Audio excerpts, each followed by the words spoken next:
Honorable the Chairperson of the National Council of Provinces, Honorable President, Honorable Deputy President, Honorable members of this House, fellow South Africans and those sitting in the gallery, Bagaetsu Dumela. See, 11 days ago, we lost one of South Africa's literary giants, Professor Andre Brink. Our sadness at his passing is tempered only by his great literature he bequeathed us. Professor Brink taught us a powerful lesson. He taught us that you cannot blame a faceless system for the evils in society. It is human beings that perpetrate wrongs against others. And it is human beings that have the power to correct these wrongs. We would do well, honorable members, to heed these lessons as we debate the state of the nation today. Because if we are to succeed as a nation, we need to start believing in the power of human agency. We need to resurrect the idea that the choices we make, the actions we take, matter. It is true that the uneven legacy of apartheid system weighs heavy on us. It is a fact that black children still do not have the same opportunities as white children. This is a human tragedy that nobody in this house should ever accept. Much has been done to redress the past. Make no mistake. Life in South Africa today is certainly better than it was during apartheid.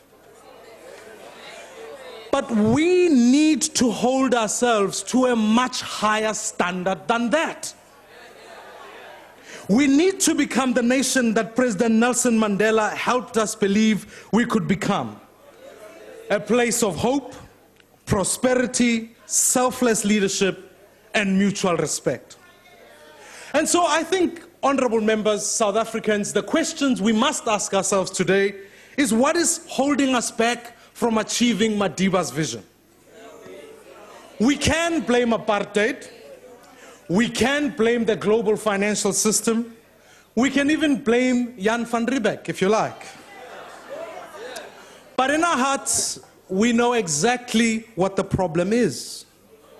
We've allowed those in power to become bigger than our institutions, breaking them down bit by bit. We have indeed allowed one powerful man to get away with too much for far too long. Members, this honorable man is in our presence here today. Honorable President, in these very chambers, just 5 days ago, you broke Parliament. Please understand, Honorable President, when I use the term honorable, I do it out of respect for the traditions and conventions of this august house. But please don't take it literally. For you, Honorable President, are not an honorable man. You're a broken man presiding over a broken society. See, you're willing to break every democratic institution to try and fix the legal predicament you find yourself in. You're willing to break this parliament if it means escaping accountability for the wrongs you have done. You see, on Thursday afternoon, outside this very house, members of parliament were being arrested and assaulted by your riot police. A few hours later, inside this house, our freedom to communicate was violated by an order to jam the telecommunications network. Not long after that, armed police officers in plain shirts stormed into this sacred chamber and physically attacked members of this house. This was more than an assault on members of parliament. It was an assault on the very foundations of our democracy, honorable members.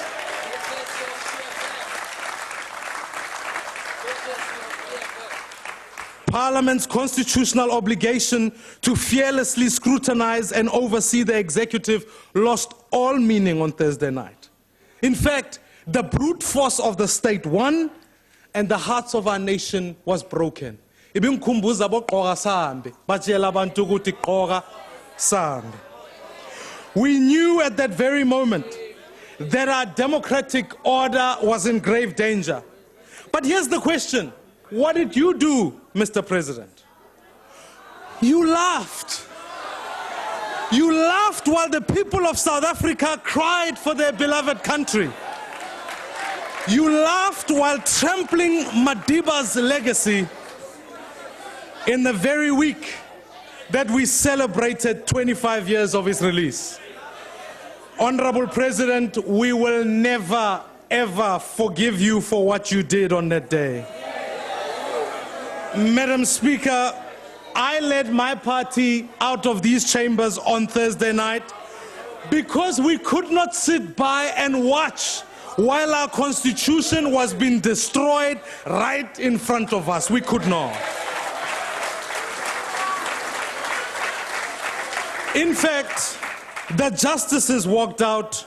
They walked out with the defenders of the Constitution.